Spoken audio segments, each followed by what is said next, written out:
Hi, I'm Dan Danford with Dad's Divorce. We do a series of podcasts called Money Made Easy, where we usually take a question from a viewer and I explore that a little bit in a way to help them with their finances. We have a great success story this week, so let me read the letter. I've achieved my first financial goal since my divorce. I have paid off all debts, student loans, credit cards, etc.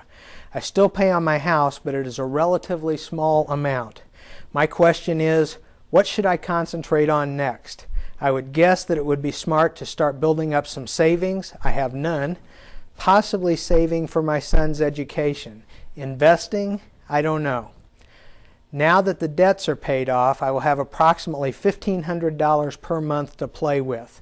I earn around $45,000 annually. Well, let's break out the bottle of champagne. Let's send up the balloons. I just think it's terrific that you've accomplished that.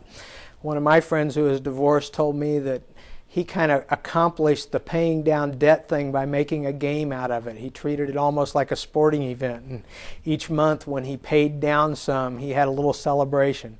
And I think the fact that you've paid off all your debts, that's just remarkable, and I congratulate you for that. You raised some great questions about what to do with the proceeds.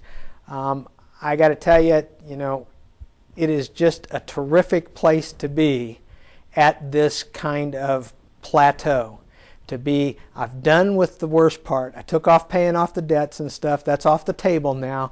I can focus on what to do as I go forward. So a couple of things strike me that you ought to look at. First of all, I recommend to most people that they have some kind of emergency reserve. Okay, it doesn't have to be a lot. The typical advisor would recommend something like 3 to 6 months of savings. Depends on your situation. If your job's really stable and not likely to get laid off or have any big emergency expenses, then probably 3 months is a good amount of money. If your job is less stable, maybe 6 months. But there is a real feeling of satisfaction when you've got money sitting in the bank and an emergency arises and you don't have to worry about scrambling around to come up with the money. I remember what a luxury it was when we had 3 small children and something would go wrong on the car or the washing machine would die or whatever, that we actually had money in the bank to go take care of that instead of having to worry about where the money came from. And you're at that point now. So the first thing I'd say is, let's build up some savings for you. It doesn't have to be a lot, but if it's 3 or 6 months of your expenses sitting in the bank account, then you can stop worrying about those big issues when they come up. Then the next 2 expenses that you should focus on, and you mentioned one of them, and that is your son's education. One of the things that happens, my wife is a high school counselor, and we talk about this all the time. It's like when you have a child, the clock starts ticking.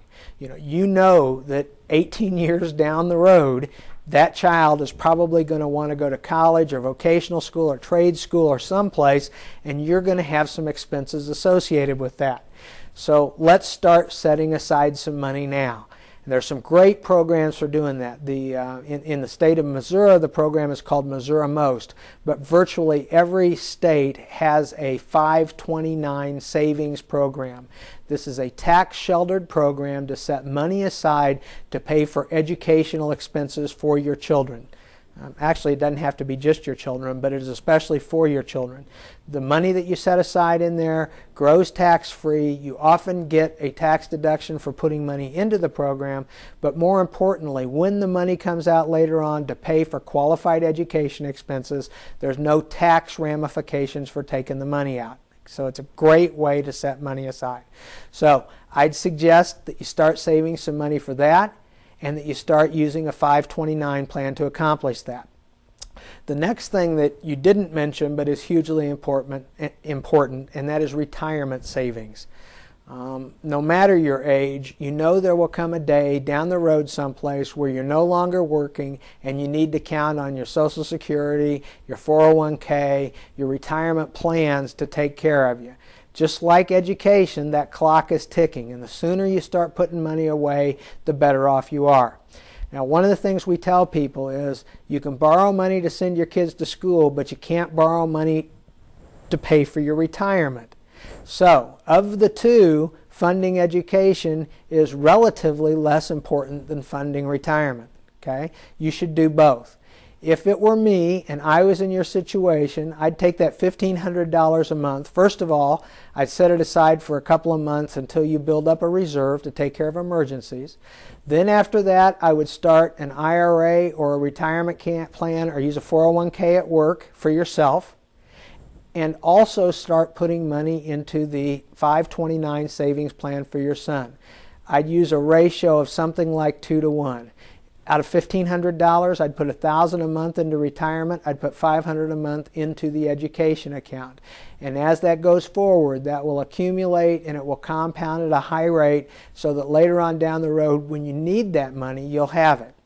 So those are my 3 things for you. First of all, well, I'll add a 4th. First of all, let me say congratulations for what you've already done. Spectacular. That's a lesson for all of us, a small victory, and we feel good about it. Second thing is, let's set aside some money for emergencies. Third thing, let's set aside money for education. Fourth thing, let's set aside money for retirement. And in your situation today, I'd recommend about 1/3 to education and 2/3 to retirement. So again, good work, congratulations, and congratulations for thinking about the future. That's terrific. This is Dan Danford from Money Made Easy on another Dad's Divorce podcast. We'll see you next week.